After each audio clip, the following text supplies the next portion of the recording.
right. Welcome, ladies and gentlemen, boys and girls, to the Wombo Combo podcast. I'm Freaky CPK, and as always, joined by BSJ, of course. And we got some more Dota to talk about. Looking forward to another good week of a show here. But first things first, BSJ, how you doing, buddy? I'm doing good, man. I'm doing good. I finally hit 8,000 MMR for the first time in my entire career. Nice. So that was a nice little accomplishment for me this week. So that's been pretty exciting. And aside from that, life's normal. Life's good. Just chilling. Ready to talk about some more dotes. Yeah, I have not hit 8,000 MMR, so I can't say what the feels like. But I've hit what, 3,200? I want to say so. Almost halfway there, so but not all of us can be superstars like yourself. So, thank you. Yeah, of course. No, but there is plenty to talk about when it comes to Dota this week. Despite obviously last week's show we had Nahaz on as a guest, and a great show it was. Not only because of Nahaz, he was a great guest after all, but there was a lot of things to talk about when it came to the major, of course. But obviously after a major and that in-between events, you kind of sit there and are like, oh, is there really going to be a lot that happens? How are we going to fill up some content for these shows? I mean, there was quite a couple things that happened. So getting right into it, of course, there was some big roster news that came out this week. The biggest one that we knew was coming was, of course, the OG situation and who would be joining in the roster of OG. So if you haven't heard by now, find that pretty crazy, to be honest. But just to reiterate, the three new players that were announced, of course, joining Thompson and No-Tail, you have Sumail, Mid1, and Saksa are the three new players. So again, Saksa and Sumail, maybe not as surprising. I think Mid1, at least for myself, was certainly the one that was a little bit of a standout. Mid1, to clarify, is going to be playing off lane on the team. That's his role. And Sumail, of course, in that position of one. So there you go, the new roster. That's I know all of us had our own reactions. BSJ, what was yours?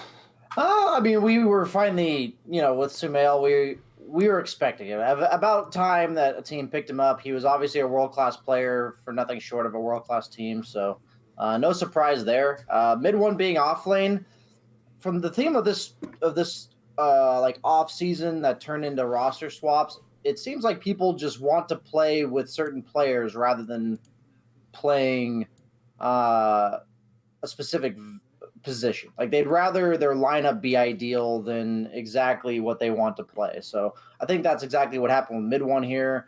And he just wants to play with this team. And the only spot that was left to fill was the offlane role.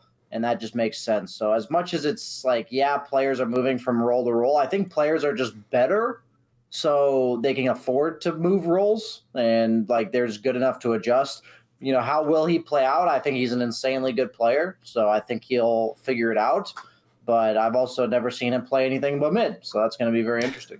So Mid1, on sticking to that topic, okay, because that certainly is the not unique one, but it was the one that, at least for myself, again, was caught off guard. I predicted Saksa, not that was that crazy of a prediction. He wasn't a picture after all. That was released before the event came out, so a little bit of a spoiler there. But again, Sumail also just made sense, right? We kept talking about there's something clearly going on behind the scenes.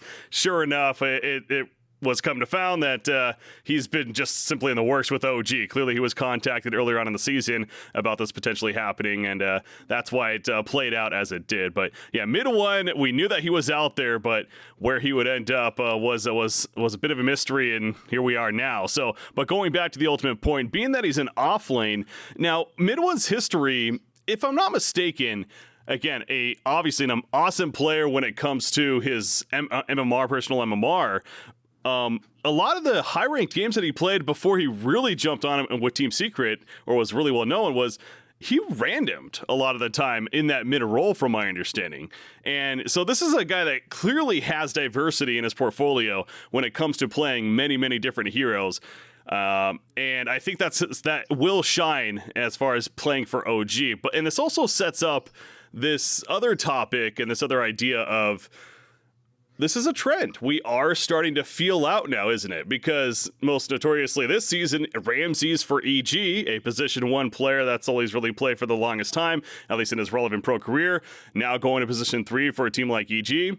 Here we are with Mid1 now playing for OG in a position 3 role. The argument was brought up after this announcement came up. I believe it was actually Kips, an analyst and, of course, a coach on the scene, etc., talking about pure offlane players need to really step up, and because clearly there's potential out there to be picked up by these teams. But I don't know if I agree with that. I feel like we are starting to see a little bit of a trend that these core history players are becoming the offlane options for these top tier teams rather than those players that are just 100% I play offlane all the time. I mean, BSJ, you yourself kind of, you could speak for this, right? You've played a lot of position 1 for the longest time, and more recently, you've been playing position 3. Yeah, I mean, I never hit AK my entire life, and then just playing offlane for like a month, I did it. I think offlane is a weird role. I think it's kind of the experience role of the 3 cores. Like, it requires the most experience to be played properly. It's more about knowing, like, I think the offlane role from a Dota perspective is, so you have your 1 and 2 position, and after those 2 heroes are accounted for in terms of items, in terms of what their heroes do, you're the one that's supposed to fill in the needs of the team. Do you need to build initiation? Do you need to build team fight? Do you need to build like auras to make them sustain? Like, what does your team need from you? Do they need you to farm aggressively on a certain part of the map to open up for those specific heroes? Like, what I've realized playing offlane that's been my biggest strength is I'm playing other heroes. What I mean is I'm playing the way I'm playing on Mars, for instance, according to what my PL from the safe lane needs me to do. So it's like, because I know what PL wants to do in a game. So what I'm noticing is, like, players that bother me the most when I play carry are the offlaners that just play the offlaner according to just a script. They pick their hero and they're going to play accordingly. And I think having experience in other roles is actually a huge it's basically like starting from with a head start on the offlane is what it feels like for me. And I think that's why it's so easy to go from that role, from other core roles, to the offlane role. And I think that on top of that, a lot of players are realizing that the elite group of players is so small that rather than try to find somebody else that can join the elites, they're just trying to combine all the elite players from all the 1s and 2s of all these teams to be offlane. Like, they just need to plug in that offlane role. I think clearly the offlane role has been lacking in a lot of teams. And even though I'm not trying to bash, current offlaners or whatever, but especially in the NA region, after Universe, name the next 4 best offlaners that are North American. I mean, even Chaos, how to outsource. I guess Snaking definitely fits up there. Yeah. Moonmander, who's recently transitioned from 3 to 4 occasionally, or 5.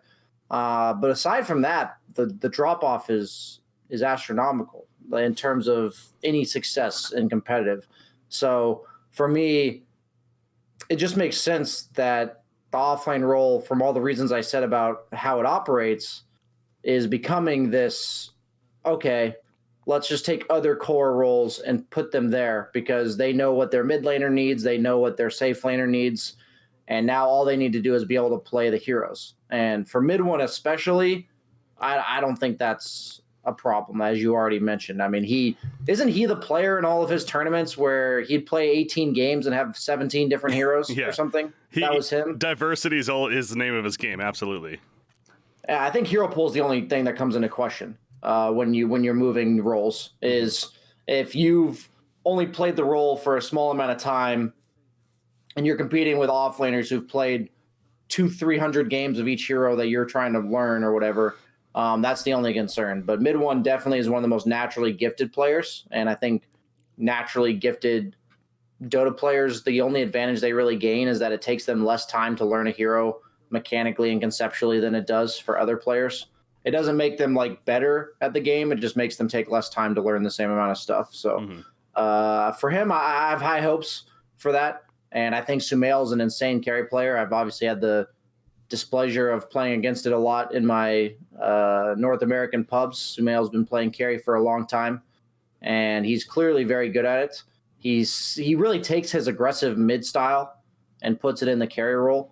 I kind of learned a lot from him, where just because you're going farming items, like say I'm going Battle Fury, it doesn't mean that I have to farm. And what I mean by that is, like, if my hero is strong enough to fight, I should just do it. So it's like I had games of where I was playing against him in the Void patch, where he was just building first item Mjolnir, but he was fighting the entire game. And every time he'd like time walk into us with no chrono, like he had no chrono, and I was just like, "What is he doing?" And I was like, "Wait a minute, we can't kill this guy." Like, like he time walks in, yeah, he doesn't chrono us, but he can't kill him. And I was just like, "Wow, like what's this concept of?" It's not that my hero's particularly strong right now. The opponent just can't do anything to me, so I'm just going to run at them all game. So I think his like unique mid style that we've all come to know is like watching him in the mid lane just play hyper aggressive. He's really transitioned that well to playing carry, and for me, he opened up my eyes a lot on the carry role of being aggressive just for the sake of it. It bullies the opponent, it makes them sit like very scared, very passive, and it applies dominance in a way that like forces errors. They're just scared. They're not really sure what you're doing. They're like, why is this void with no chrono and a Mjolnir up in my face? I have no idea.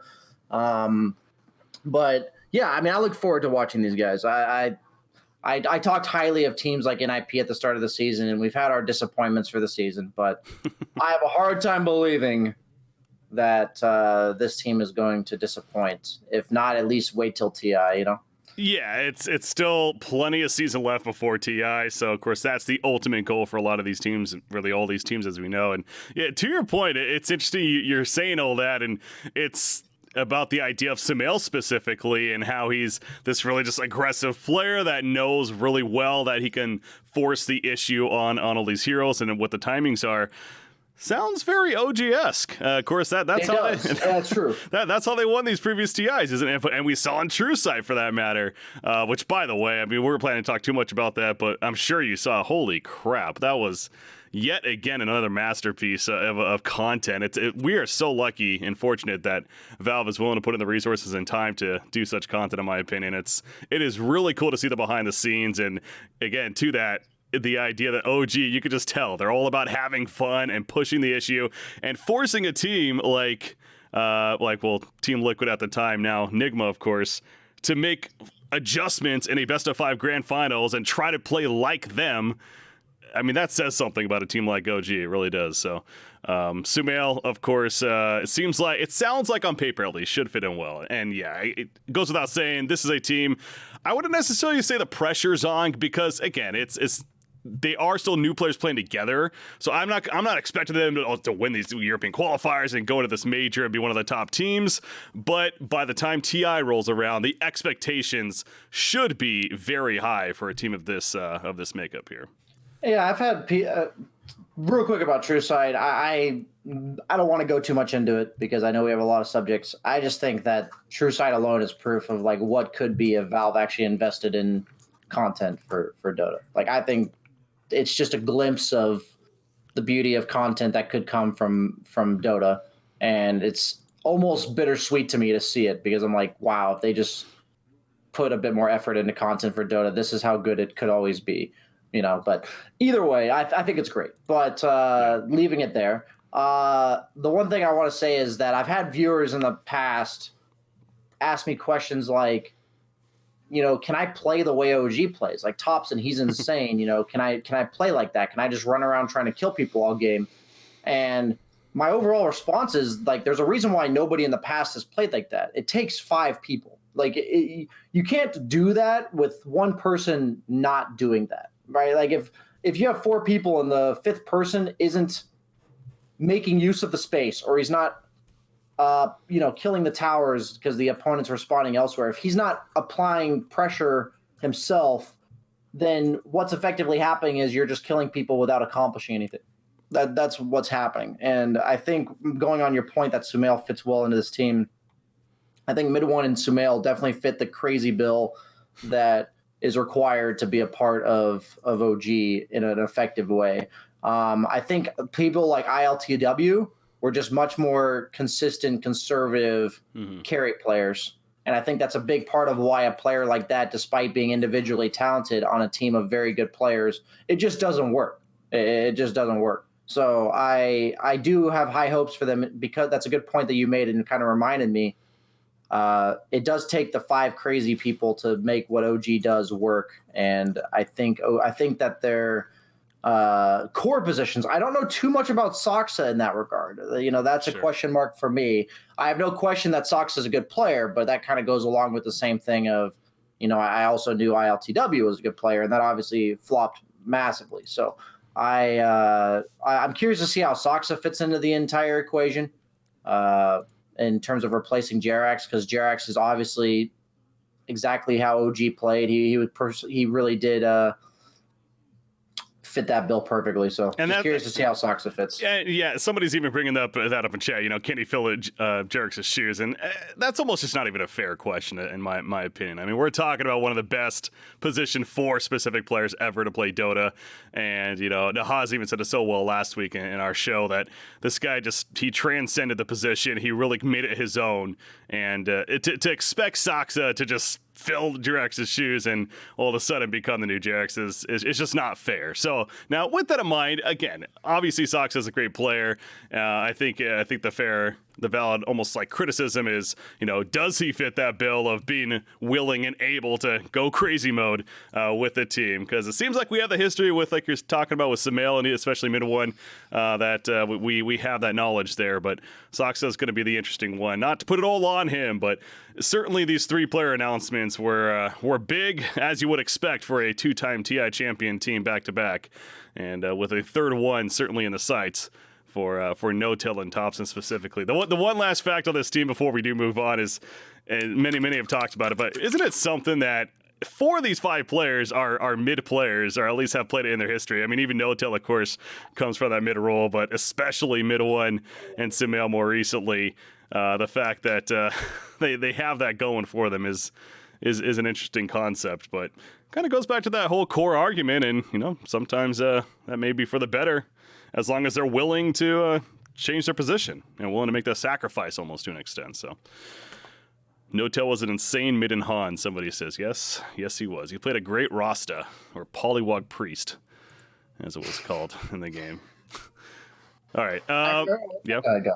No, but let's move on. We have a lot to cover today. Okay. NIP, of course, another team that actually had some roster changes as well. Really interesting ones, in fact. But the changes that they ultimately ended up making, of course, we already knew about Gunnar. Biver also no longer a part of the team. Their new 5-man roster is, you got PPD. Universe is going to the 4 position. Lelis is stepping in position 3, Tanner their mid, and Dahak at a CIS representing going position 1 for them. Of course, Dahak more recently of Gambit. Last season, a team that certainly surprised a lot of people and played very well for most of the season. So a name that, if you remember that at least, certainly makes sense and could be a strong position 1 player for them. But new 5-man roster, what was your take on this one? Well, I guess at the beginning of the season, if you had asked me if NIP doesn't do well, what's going to happen, and I could have probably predicted that it was going to be PPD and Universe, and the other 3 were going to get the boot. So, it's kind of sad to me. First off, that's how it goes sometimes. But let's be honest, that team was such a catastrophe that it just had to be drastic. What exactly was done with this new roster, though? I have my doubts. They already made so many adjustments with the sheer player volume of 3. Tanner didn't really prove himself to me as solid just yet. And you're also moving Universe to 4. I think Lelis has proven to be a pretty good offlaner time and time again, but I've never really seen him truly step it up in my eyes. So I think this is, for me, one of his, if not his best opportunity to do so. So he's kind of the player I'm looking out for on this team. If he really finds his place to shine on this roster, I think he's going to be the real deciding factor of whether or not this team has success. And they're also playing in EU, so we'll see. I have my skepticism now after watching the first time around, but I think PPD, to be blunt, was more careful this time around with his roster than at the start of the season. It feels like they kind of just threw something together at the start of the season, and now they're being a bit more methodical and careful. So one could argue that, I don't know if this is actually the case, but one could argue it's almost a little easier to make a roster move like this and put a team together mid-season than it is after TI and going into a full new season. Because, in a full new season, it's just chaos all over, right? There's players moving all over the place, talking to all these different teams, and a lot of shuffling going on there, hence the shuffle madness. But now, the downside is the obvious. The availability isn't necessarily as high, but to form a team and put it together, it feels like it would be a little easier, a little less chaotic, as I keep going back to here in this part of the season. So to that point, I think it goes without question. Tanner will continue to be that question mark of a player for this team. Still a very young player. We don't really know much about him, and he knows debut in the recent event, of course, wasn't the craziest ever. Did solid enough, but Universe also going to position 4 is another interesting one to me. And I know obviously we're talking about a player that's played Dota since the early Dota days even, and he's been around forever, but he's been doing that in position 3, correct me if I'm wrong, for most of his career. So it is certainly a change of pace, especially when you've been doing it for so long.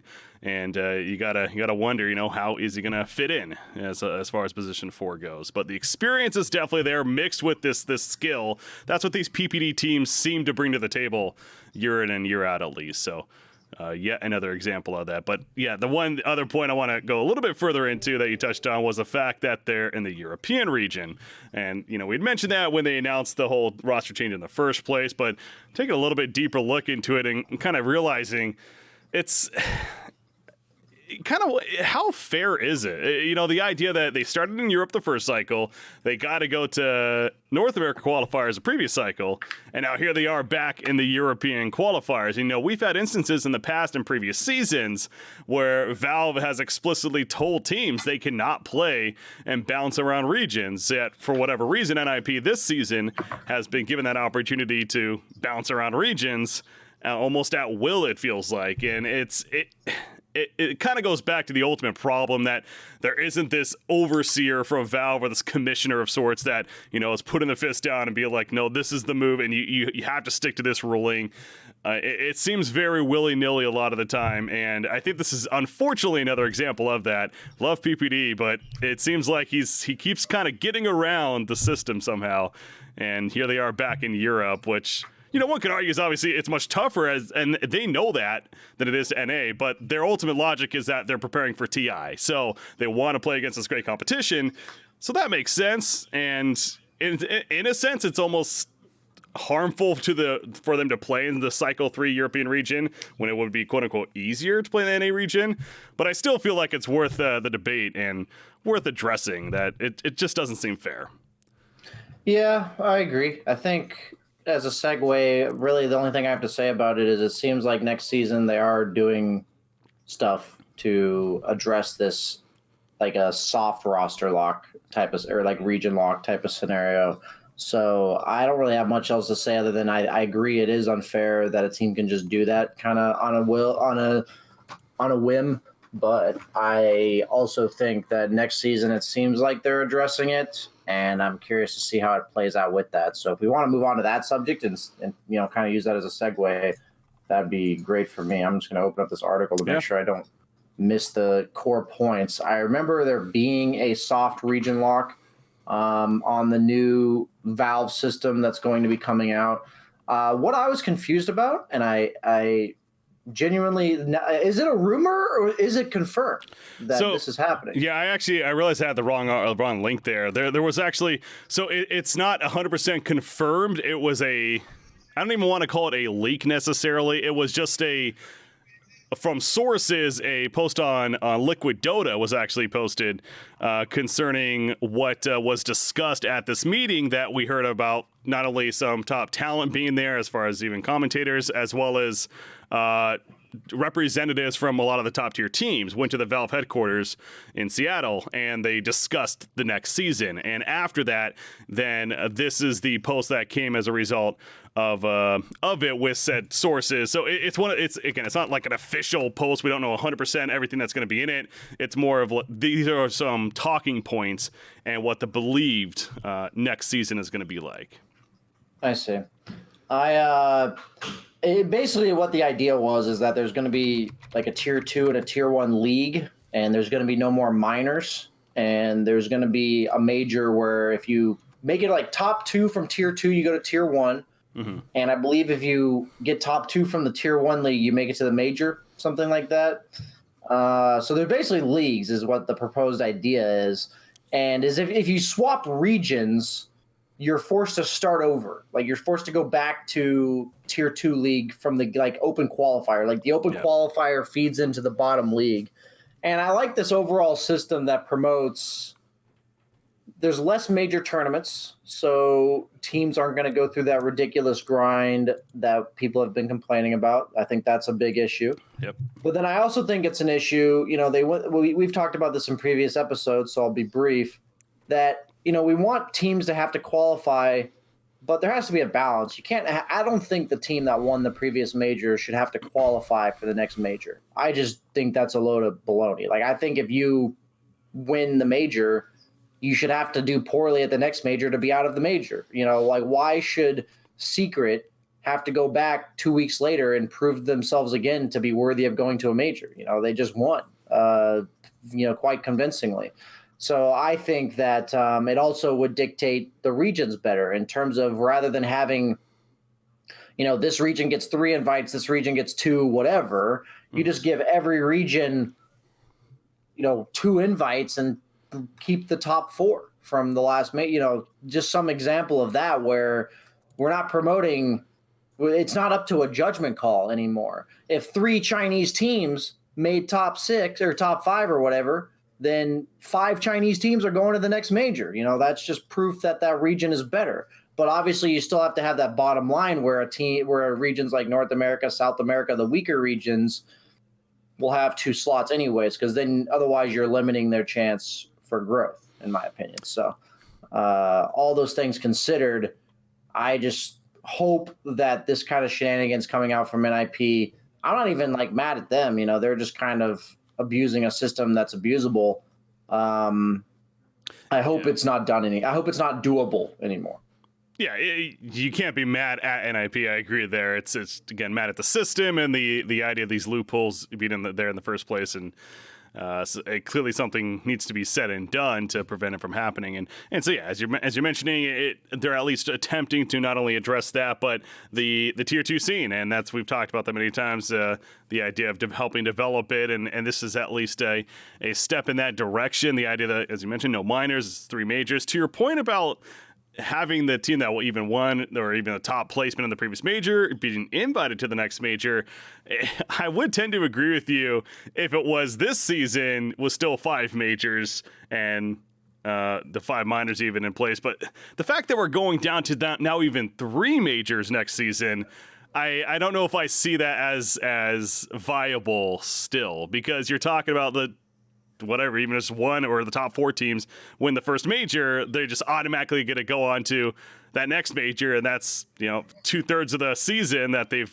qualified for in a sense because they placed top 4 at the first major. Which, yes, I can understand that argument that just should be how it is, but I'm also fine with teams having to then play once again to compete for the next major. So I'm not personally as sold on the idea that they should be automatically qualified for the next one, mainly because we are cutting it down yet again in terms of the amount right there. But as far as the overall on this, again, it's exciting, but like I said at the very beginning, this wasn't an official post. This was just leaked information from sources that attended the event, or more so the meeting that happened. Something tells me we're going to, of course, get a more official statement down the line here in the season with the actual breakdown of how it's going to play out. Whether that's closer to TI or not, we'll wait and see, I suppose. But it's at least exciting. It is, and the third-party tournaments, making a bit of a stronger comeback is, in my opinion, also fairly exciting, because that's definitely what the scene was built on, at least. And I think they, for the most part, do benefit and help mix it up. I would like to see that balance of having these third-party events mixed in with the DPC season, that official circuit. But because of the length of the DPC season here, these last 3 years especially, it's been harder to do that and have these intermediate events in between. So exciting, but again, we don't know the full knowledge there when it comes to this. Yep, I agree. I think that's a good point you make about the fact that there's only 3 majors. Yeah, I just at the same time hate to think that a team that won the previous major, like it just depends to me on how long the qualifiers are after the major. Since there's only three, I would expect there's probably going to be a decent amount of time between. Yeah. I just I think the pressure to remain at the top of your game 365 days a year is the problem.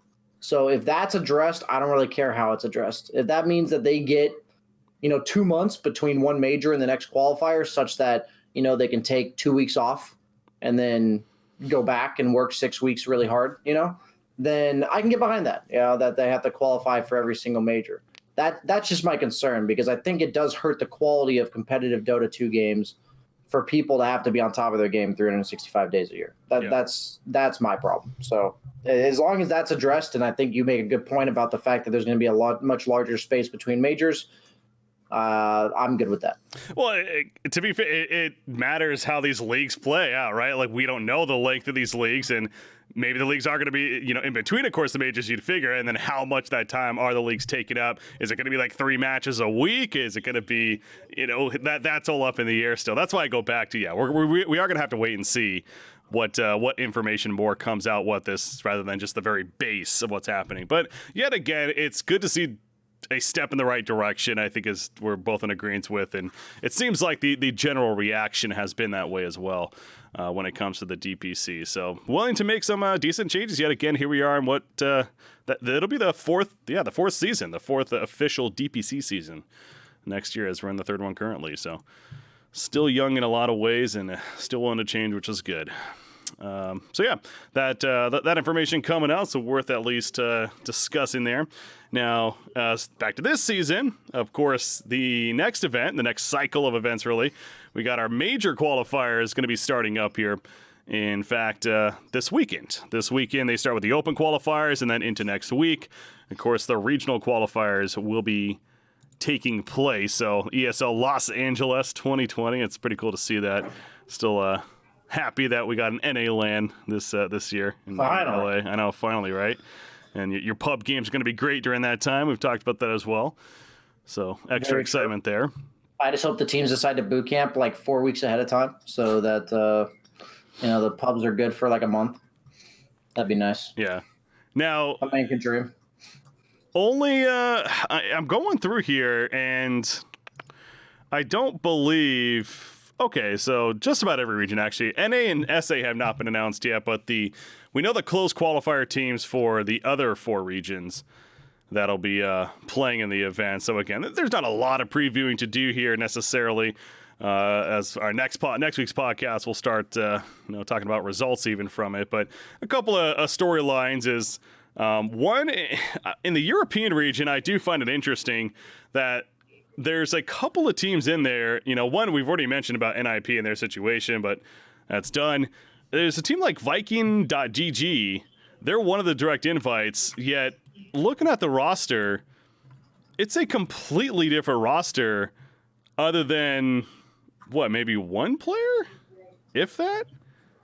Yeah. Actually, I don't even know if any of them were on the previous roster in the last cycle. It's Shad, Boom, Toby, Aramis, and Solari. And several of these players, again, they don't even have a Wikipedia profile, so not too much information on them. But my point is, what happened to the idea that why do they not have to play in the open qualifiers? This is kind of just another one of these things that it just doesn't make sense to me. But yeah, lack of consistency for sure. Yeah. I don't know, man. I've kind of stopped questioning it at this point. I just hope the next season, as we've talked about the rumors, kind of just addresses this crap by virtue of, like, there's just no loopholes, Okay, so my one thing I'll say is that back when I was organizing sub-tournaments and stuff, I got a brief glimpse into the nature of humans, okay? So what I mean by this, I'm not giving some huge philosophical talk here, but what I mean is that when I ran tournaments, I noticed that if there was a way for somebody to basically misinterpret my rule in their favor, they would use it. They would do it, right? That was my overarching theme here. And I realized that it really all came into fruition when I ran my chess tournament that kind of got flack or whatever. But what happened was I was like going over at the start of this tournament, and I said, what could people do in this tournament to, try to break the rules or try to cheat? I asked myself that. That was the approach I had to have. And we made, between my moderators and I, we made like 5 or 6 rules that established, for results, you have to have 3 different people turn in a screenshot, stuff like that. And on the second round of the tournament, we received a screenshot, reported the results, and then we had 2 other people say, no, like, here's our screenshots. And the guy had photoshopped the damn results of the game so that he was top 3 instead of 4th. And I was just like, holy crap, like, what if we didn't have this rule in place, right? Like, I would have just taken the first screenshot and we would have just done that, right? And we would have moved on. And it's like, my point that I'm making is, if this many things are going wrong with what people are doing, about like, that just doesn't seem right. That's kind of what you said. You're like, I don't know, that just doesn't seem like it should be that way. And my response is that implies to me a flawed system, and humanity is always going to be the same. So stop, we need to stop questioning the people that are doing it and just make it not doable like that. Yeah. That's how I look at it. So I know that was kind of a long story to make a small point, but it's just funny because if you don't do that as like a tournament organizer on the internet, you're just going to have people that abuse your system, and that's innately the problem. So, nothing against the events that you put on. I remember watching that auto chess event. It was a great event to watch, and I'm sure it was hard work on your side. So props to you. But compared to DPC and these ultimately that TI being on the line, it's a smaller case scenario there. So hey, but that was me and 1 or 2 of my moderators. This is Valve, $1 billion company. I'm sure they can manage. So that's my point, right? Like the fact that this is even allowed.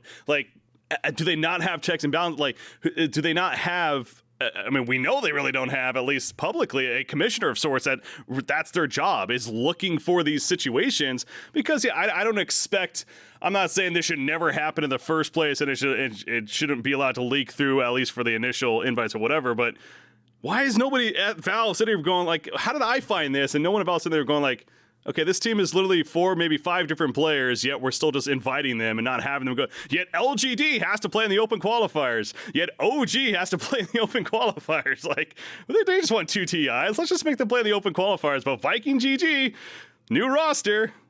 You guys, welcome. Come on in. It just seems silly to me. It really does. And for so many great things that Valve does with the DPC and everything else, these just they don't ruin it. But man, it's hard to just understand. It's hard to take it seriously sometimes. It is. It is.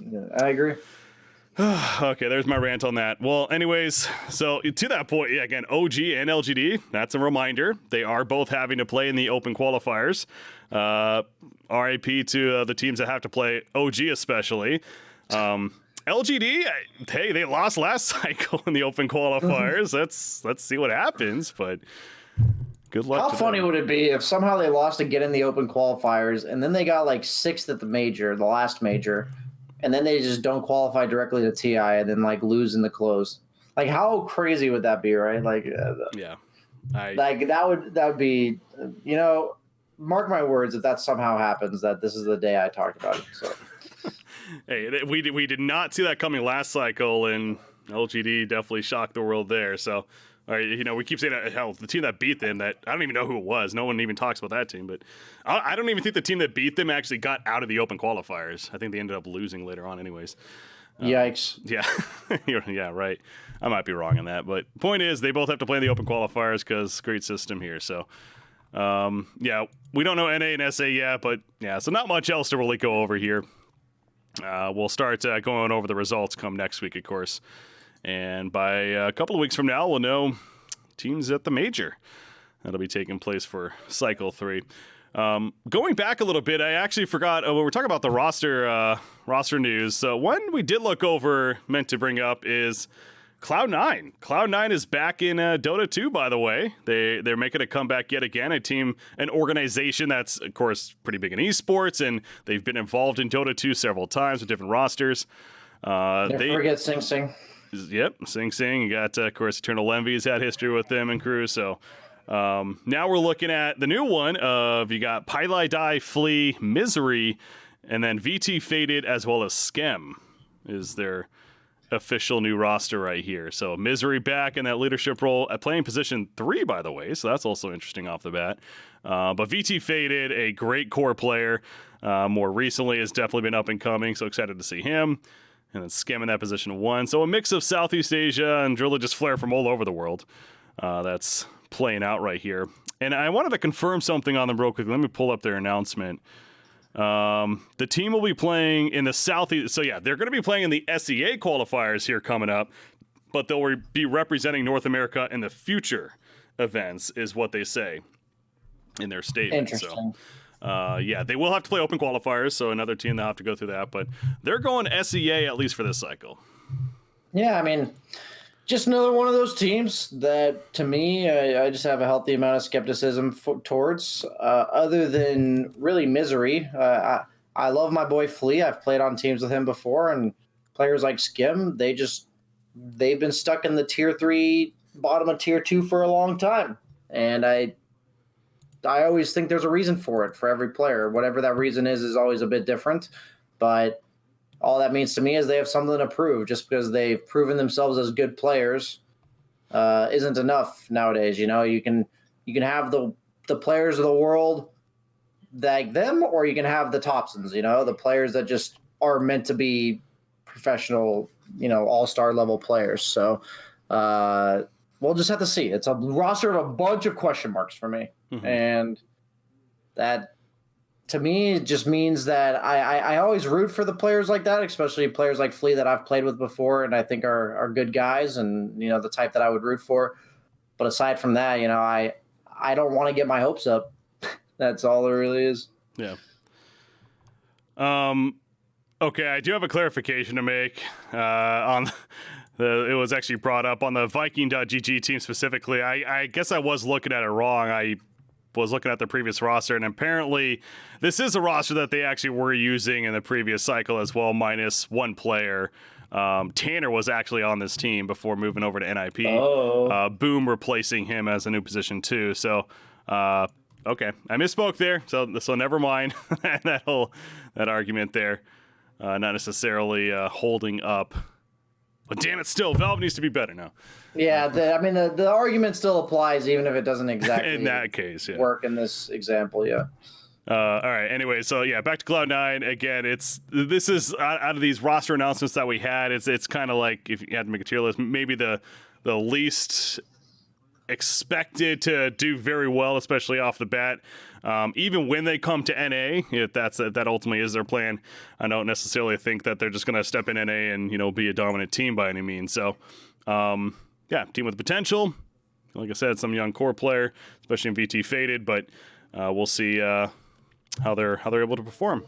But I personally, it's just cool to see. I'm more hyped about Cloud9 specifically, just being back in Dota. Yeah, that part of it's cool. I just hope that the reason why I say like I approach with skepticism is there's a reason why organizations don't come back to Dota for like tier 3, tier 2 teams, and that's just because it's hard to trust that team will have any level of success. So mm-hmm.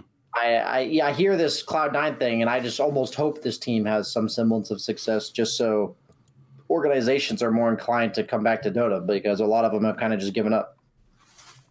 Yeah, overtime on and off, but good to see them back, and we'll see how they perform. All right, so moving on to the last topic that I just wanted to bring up as winding down here in the show.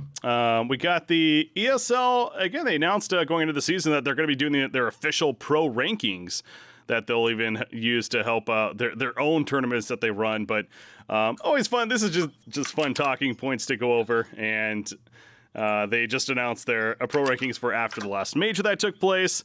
So your official rankings as of now, you got 1, Vici Gaming at the top spot. You had Secret as a runner-up, Evil Geniuses in 3, TNC in that 4 spot, and then Alliance rounds out your top 5 for the official world rankings here, according to ESL. So, it is interesting seeing VG Gaming at top, considering they didn't win one of the first two majors, but they did very well in both of them, and I think that's where this is paying off. The fact that the consistency's there. Secret, they didn't even play in the first major, and then, of course, they won the second one, so that's why they got that second spot. I think if you really were making a power ranking just pure eye test, I think you have to put Secret number one, but I understand why they have VG Gaming number one. Where else would it be more appropriate to put EG than third place? That's true, actually. That's my probably my main mean comment coming out from this leaderboard here. I'd say overall it's pretty accurate. The funny thing is Beast Coast is probably like the perfect 9th place team because they always get 8th or 9th in the majors. They just consistently doesn't matter if it's the first major with weaker teams or the second major with a bunch of stronger teams, they're getting 8th, 9th anyway. And I think IG makes sense to me. I think this is pretty accurate. I would say that it's obviously, like you said, because of the fact that Secret didn't participate in the first major, it's a bit skewed from that. But aside from there, I believe that it is entirely accurate. I am very curious now if LGD and OG make it to the next major, if Beast Coast will still get 8th. That's what I'm. That's definitely a question mark for me because they did it at TI, they did it at both majors. It's at this point, are they the EG of 8th place? That's the question. But TNC being 4th, I think, is also a bit much. You obviously they won the first major, but I'm kind of joining you on the skepticism there of whether or not that team can perform consistently across a bunch of patches.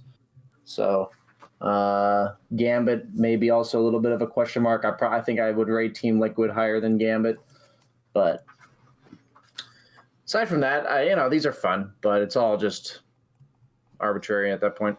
Yeah, it's the same thing with the power rankings in traditional sports too. I kind of like chuckle at it. It's fun to look at, but there's a regular season for a reason, right? That's essentially what we do here with the DPC. Ultimately, that leads into TI. So this whole these power rankings and what's really the point? Now, before the DPC existed, I actually think it made a lot of sense, of course, because again, teams were getting invited not only to major events, but even TI itself without or by these kind of ranking systems in a sense. There was no regular season that led them into it necessarily. So it has lost its relevance as far as what it really means over time, but it's still fun to have, and props to ESL, I suppose, for at least giving us discussion points there to talk about. There you go. Helping our content. We can only thank them. Yes, there we are. And with that in mind, I think that actually marks the beginning of the end for our episode. Rip. Yay, or something. I don't know what the proper reaction there is. Oh, it's been a good show. It's sad to go, but we'll be back next week as always, keeping the consistency flow going here. And we hope to have another guest on next week as well, so we'll see about making that happen. But BSJ, as always, anything else, any shout-outs here? No shout-outs from me. Just shout out to all the people who supported me on my AK journey, So I'm going to say no shout outs from me, but I'm going to give a shout out anyway. So classic. I'm good. I've said enough for today, as always, and I'll look forward to seeing you again next week, guys. All right, sounds good. Wombo Combo Podcast. We're wrapping up, ladies and gentlemen. Shout out to you guys for tuning in. Hit that follow button, guys, especially on our Twitch channel, as well as even subscribe if you like. It actually does help the show out, and all the prediction shows here. We're one of many throughout the esports scene under the prediction umbrella, and we definitely appreciate any and all support. So again, hit that follow button, hit the subscribe if you like, and we will see you guys next week on the Wombo Combo Podcast. Until then, I'm Breaky CBK, joined by BSJ. Have a good night.